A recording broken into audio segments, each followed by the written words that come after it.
Ketika saya berdakwah di Biak, saya sudah berdakwah selama 5 hari. Pendeta Alexander melihat saya dan mengetahui saya ada di Biak, dan beliau datang mengusir saya dari Biak. Beliau bertemu dengan saya dan beliau mengatakan, Pak Fadlan, tidak boleh Anda bicara Islam di negeri ini. Saya bilang sama beliau, abang, saya orang ustadz orang Irian, abang pendeta orang Irian. Saya boleh bicara Islam di sini karena agama pertama ada di Irian adalah agama Islam. Agama Kristen baru masuk ke Irian pada tanggal 5 Februari 1855. Sementara Islam 17 Juli 1214 Masehi. Dan agama Islam masuk ke Irian itu tidak, agama Kristen masuk ke Irian bukan masuk dengan sendirinya. Orang Islam yang membawa agama Kristen masuk ke Irian. Sultan Tidore yang membawa agama Kristen masuk ke Irian. Maka saya berhak bicara agama Islam di sini. Beliau mengatakan, tidak boleh Anda bicara Islam di sini. Kalau Anda bicara Islam di sini, saya dengan masyarakat Kristen akan mengancam kalian. Saya bilang, Pak Pendeta, alasan apa saya tidak boleh bicara agama Kristen di Irian, agama Islam di Irian? Beliau mengatakan kepada saya bahwa, Pak Fadlan, Anda tidak boleh bicara agama Islam di Irian karena Irian sudah dibeli oleh Yesus Kristus. Oh, Pak Pendeta, kalau Irian sudah dibeli oleh Yesus Kristus, mana kwitansi dari Yesus?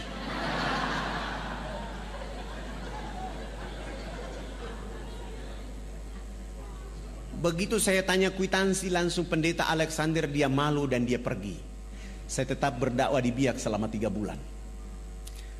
Kebetulan ada acara Isra Mi'raj. Saya diundang untuk menyampaikan hikmah Isra Mi'raj oleh ibu-ibu Dharma Wanita dan Majelis Ta'lim di Biak. Salah satu peserta tamu yang diundang adalah pendeta Alexander Robobiar. Begitu saya datang, dipanggil langsung naik di atas mimbar. Begitu saya mengatakan Assalamualaikum warahmatullahi wabarakatuh, saya lihat ada pendeta di bawah. Saya tadi mau bicara tentang pentingnya sholat. Begitu saya lihat wajah pendeta Alexander, saya rubah bicara saya. Saya bilang begini, tidak ada agama di muka bumi ini yang diberi peluang dan kesempatan oleh Allah kecuali agama Islam. Begitu berartinya peluang dan kesempatan. Allah menghibur kekasihnya Rasulullah Muhammad SAW untuk melakukan perjalanan silaturahmi antar bumi. Mekah, Palestina. Perjalanan silaturahmi ini oleh karena seluruh keturunan dari Nabi Ibrahim turunnya di Palestina. Hanya satu saja Ismail yang turun di Mekah. Maka perjalanan antar bumi itu silaturahmi. Kenapa silaturahmi ini? Memperkuat Rasulullah oleh karena dia dalam keadaan sedih. Dan dalam perjalanan silaturahmi itu ada 2 wajah utama yang ditampilkan oleh Allah. Masjidil Haram, Masjidil Aqsa. Setelah itu naik ke Sidratul Muntaha untuk menerima oleh-oleh yang namanya peluang dan kesempatan. Salat 5 waktu. Siapa orang yang tidak salat duhur 1 kali saja, 1 waktu saja dia tidak salat 5 waktu, telah kehilangan peluang dan kesempatan dari Allah Subhanahu wa ta'ala. Rumah boleh hangus, terbakar, harta boleh dicuri, tetapi kalau salat 5 waktu 1 waktu saja dia tinggalkan, dia telah kehilangan segala-galanya dari Allah Subhanahu wa ta'ala. Dan itu hanya didapatkan dalam agama Islam. Agama lain tidak ada itu. Agama lain selalu mengatakan tugas Tuhan itu menciptakan dunia dan isinya. Sesudah itu Tuhan istirahat di surga. Urusan dunia Tuhan tidak boleh ikut campur. Nanti mau masuk surga, cukup menyebut nama Yesus langsung masuk surga. Enak aja. Sengaja saya bicara begitu supaya pendeta Alexander dia tersinggung. Sesudah itu saya tutup pidato saya turun dan pendeta Alexander mendekati saya dan salaman dengan saya dan mengatakan, Pak Ustadz, saya juga hadir. Mana kwitansi dari Yesus? Begitu saya tanya kwitansi tentang dia bilang kemarin itu, dia marah dan dia bilang, Pak Ustadz, saya tersinggung. Kenapa tersinggung, Pak? Saya ceramah di acara orang Islam. Saya tidak ceramah di acara orang Kristen, dan saya tidak ceramah di khalayak ramai. Saya tidak tahu kalau abang ada di sini. Bagaimana kalau kita dialog antar umat beragama? Saya bilang, mohon maaf, saya orang yang paling tidak suka berdialog antar umat beragama. Saya bawa orang Islam, abang bawa orang Kristen, kita dialog akhirnya berkelahi bunuh-bunuhan. Saya tidak mau. Boleh dialog dengan saya hanya 4 persyaratan yang dipenuhi. Dialog di tempat yang ada AC, tempat tidurnya 2, dialog hanya 4 mata 4 telinga antara Anda dengan saya. Dan dialog itu tidak boleh membahas Al-Quran dan Islam. Kita bicara Bible dan Kristen saja. 3, dalam dialog itu kalau Bible mengatakan agama Kristen agama yang benar, abang pendeta bawa saya ke gereja baptis saya dan umumkan bahwa Ustadz Fadlan masuk Kristen. Bagaimana kalau Bible mengatakan Islam agama yang benar? Ya, saya juga masuk Islam, tapi jangan dibiak bawa saya ke Jawa. Kami sepakat, lalu beliau, kebetulan acara hari itu hari Sabtu sore, beliau langsung malam itu sewa hotel dan kami 2 bertemu malam itu. Selesai sholat Isya beliau datang jemput saya. Beliau bawa mobil Kijang yang bertuliskan Laskar Kristus. Saya naik di atas mobil itu, saya baca Bismillahi majreha wa mursaha inna rabbi ghafurur rahim. Runtuhlah Laskar Kristus pada malam hari ini. Kami 2 naik mobil itu, perjalanan menuju penginapan yang beliau sewa. Saya bilang sama beliau, saya bilang abang pendeta, saya lihat abang malam ini kayak muridnya Yesus dan saya lihat bahagia sekali. Beliau marah-marah, tidak usah kita bicara di sini, kita bicara di tempat yang saya sudah bayar. Oh, emosinya mulai naik dan sengaja saya mempermainkan emosinya dia. Kami sampai di hotel, kami sudah turun, duduk berhadap-hadapan dan saya bilang sama beliau, abang tuan rumah, saya ini tamu. Alangkah indahnya abang yang berdoa duluan. Lalu beliau berdoa, ya Bapa kami dalam surga, dituduskan dengan namamu di bumi seperti di surga. Terima kasih Tuhan, Engkau telah memberikan kepada kami makanan yang secukupnya. Terima kasih pula Tuhan, Engkau pada malam hari ini telah mempertemukan saya dengan seorang domba tersesat. Aku ingin menjadikan dia atas nama Engkau Yesus Juru Selamat abadi selama-lamanya. Oh, dalam doanya dia bilang saya domba tersesat. Saya tidak baca doa, saya baca doa ilmu rukyat, saya rukyat dia malam itu. Al-Ikhlas, Al-Falaq, An-Nas, ayat Al-Fatihah, ayat kursi, Al-Baqarah ayat 1 sampai dengan 5 dilanjutkan ayat kursi. Sesudah itu raditu billahi rabba wa bil islami dina wa bi Muhammadin nabiyya wa rasula rabbi ji'ni ilma wa razukni fahma inna dina indallahil islam al-yawma akmaltu lakum dinakum wa atmamtu alaikum ni'mati wa raditu lakum al-islam dina. Al-Fatihah. Sesudah itu saya bilang sama beliau, tadi abang yang berdoa duluan, saya juga posisi saya menjadi tamu. Alangkah tidak etis kalau saya yang bertanya duluan. Maka hari ini saya yang bertanya duluan. Tolong ceritakan kepada saya pada tanggal berapa Babel turun dan tempat di mana turunnya Babel dan apa kata-kata Yesus ketika menerima Babel.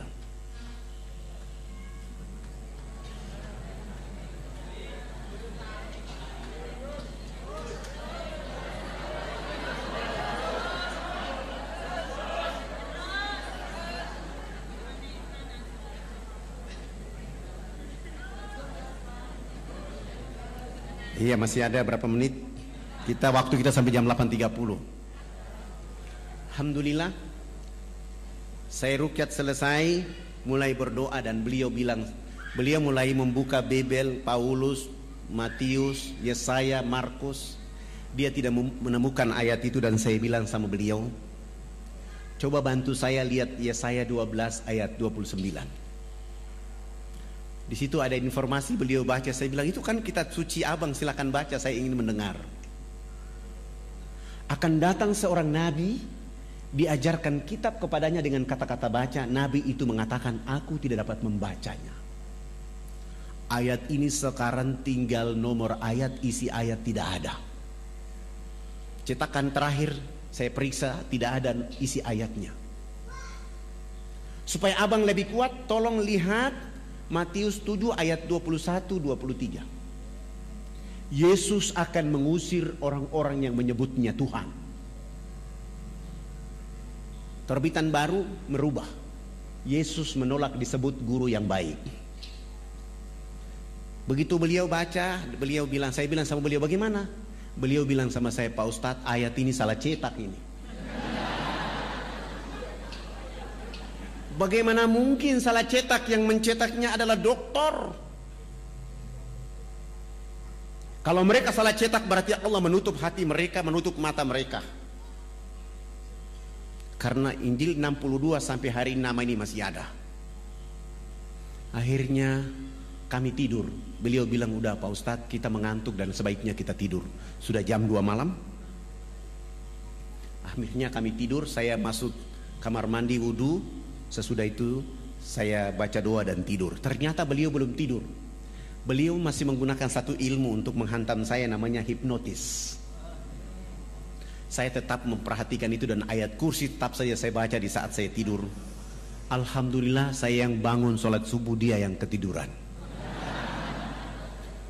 Setelah saya sholat subuh selesai, lihat sudah jam 8 pagi, saya kasih bangun beliau. Saya bilang, abang katanya mau ke gereja, silakan bangun dan ke gereja. Beliau bangun dan ke gereja, tidak pakai jas lagi, pakaian biasa saja, sampai ke gereja, naik di atas mimbar dan mengatakan di dalam gereja bahwa hari ini saudara-saudara hamba Tuhan, terakhir saya berdiri di mimbar ini, hari ini saya keluar dari agama ini. Dia dikejar sampai 3 jari kaki sebelah kirinya dipotong. Yang membuat dia yakin, hakul yakin, karena mestinya ketika terpotong harus darah tercecer keluar dari tubuh badannya. Ternyata satu tetes pun tidak keluar. Dia lari sampai ke kamar hotel itu, baru darah keluar. Akhirnya beliau bilang, selamatkan keluarga saya, selamatkan saya karena saya mau masuk Islam. Subhanallah. Saya telepon teman-teman dokter muslim menyelamatkan dia, dan kami lari dari Biak ke Jayapura, Jayapura terbang ke Makassar, langsung ke Jakarta, dan beliau masuk Islam di Islamic Village di Tangerang di depan ayahanda Yunan Nasution. Sesudah itu disuruh ke Mesir belajar Islam selama 6 tahun di Mesir. Kembali ke Indonesia menjemput istrinya menunaikan rukun Islam yang kelima. Sesudah haji kami antar kembali ke Biak. Di Biak beliau mewakafkan tanahnya 2.500 meter untuk kami bangun sebuah masjid. Subhanallah, masjid itu dibangun selesai. Beliau, kami sholat subuh berjamaah. Kami bangkit dari sujud akhir. Beliau tidak bangkit dari sujud. Beliau langsung meninggal dunia dalam keadaan sujud itu. Spektakuler.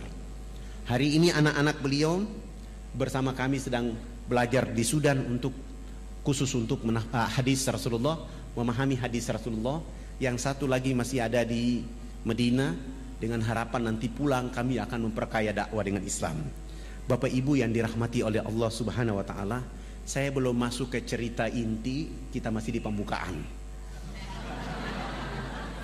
Tapi karena waktu sudah diminta oleh panitia dengan berdoa, saya minta mungkin kita akan nonton. Saya ada bawa CD, ada 100 CD, silakan dibagikan gratis. Saya serahkan kepada panitia, nanti panitia yang mengaturnya. Kalau yang tidak kebagian mohon di copy, disebarluaskan. Saya ingin cerita bahwa hari ini kita sudah bangun 1049 masjid di seluruh Irian. Hari ini sudah ada 229 kepala suku masuk Islam, dan 16 pendeta, 3 pastor pun hijrah menjadi Muslim.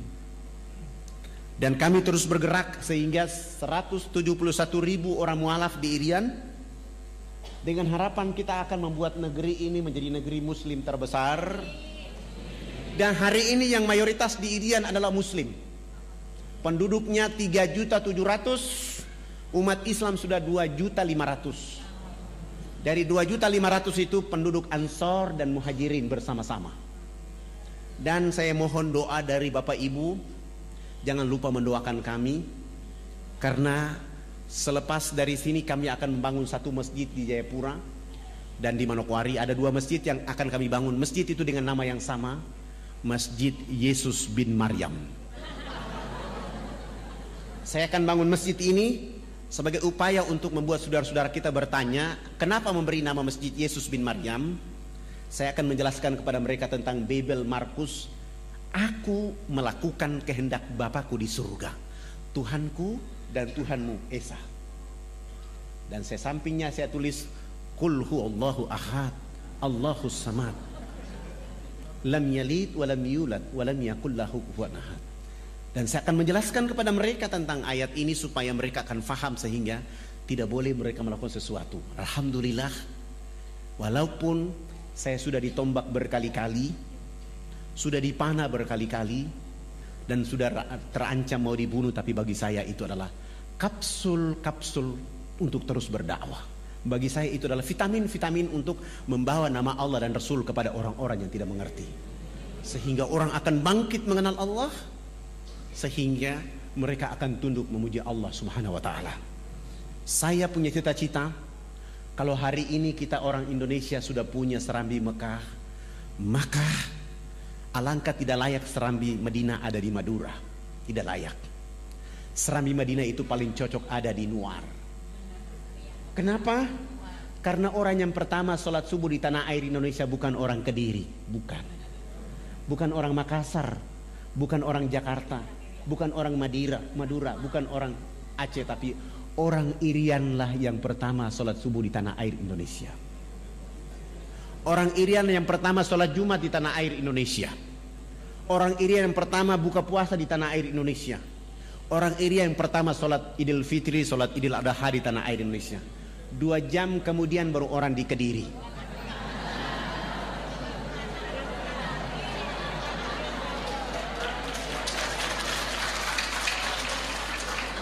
Artinya benar maksud para pejuang republik ini. Indonesia dimulai dengan huruf alif, ditutup dengan huruf ain, iman dan ilmu. Maksudnya adalah orang Irian itu dengan iman, dengan ilmu, rambutnya keriting, badannya hitam kelim, tetapi dia yang mengatakan awal menjemput fajar. Allahu Akbar, Allahu Akbar, as-salatu khairum minan naum. Walaupun Mekah dan Madinah di situ tempat turunnya Nabi dan Rasul, tapi dia 8 jam kemudian. Walaupun Rasulullah mendakwakan Islam di sana, tapi keberkahan itu diawali dari Republik Indonesia, dari saudaranya yang rambut keriting hitam kelim. Sesudah itu baru yang lain. Artinya Islam begitu spektakuler buat penduduk bumi. Begitulah kemuliaan dakwanya Rasulullah. Begitulah kehebatan agama Islam. Tidak membedah-bedahkan yang keriting dan lurus, suku dan ras, tapi mereka bersama-sama diterkam dengan ayat-ayat Allah sehingga mereka menjadi cerdas, mereka menjadi mulia. Keriting bukan jadi persoalan, hitam keling bukan jadi persoalan, tetapi cahaya-cahaya Quran dan Islam membuat mereka menjadi satu. Maka benar kata Allah dalam firman-Nya kepada kita, ya ayuhan nas, inna khalaqnakum min dzakari wa untha wa ja'alnakum syu'uba wa aqbaila lita'arafu inna akramakum indallahi atqakum. Hai manusia, sesungguhnya kami menciptakan kamu dari seorang laki-laki dan perempuan, menjadikan kamu berbangsa-bangsa, bersuku-suku, supaya kamu saling kenal mengenal. Yang membuat perbedaan di antara kalian adalah takwa kepada Allah Subhanahu wa taala. Takwa tidak hanya milik pada orang hitam keriting, tapi milik semua apabila keimanan itu dekat dengan mereka. Demikian itu yang bisa disampaikan. Perlu kita memutar CD? Oke, sudah tidak bisa, tidak ada waktunya. Mungkin nanti sudah ada CD-nya bisa diputar. Untuk itu saya mengajak kita, mari kita sama-sama memohon ampun kepada Allah Subhanahu wa taala, menghadirkan jiwa raga kita memuji Allah Subhanahu wa taala, bersalawat kepada Rasulullah Muhammad sallallahu alaihi wasallam dengan satu harapan, tempat ini, majelis ini menjadi telaga-telaga perbaikan jiwa raga kita, telaga-telaga untuk membuat kita sepanjang hari, setiap minggu, setiap pekan kita mampu menyelam ke dalam telaga ini untuk bertemu Allah dan Rasul-Nya, dan menjadikan Kediri menjadi kiprah timbulnya dakwah terbaik. Ulama-ulama dan para mubalik-mubaliknya tampil untuk mengantarkan kalimat hak kepada seluruh penduduk yang ada di tanah air yang kita cintai. Sallallahu عليك يا حبيب الله.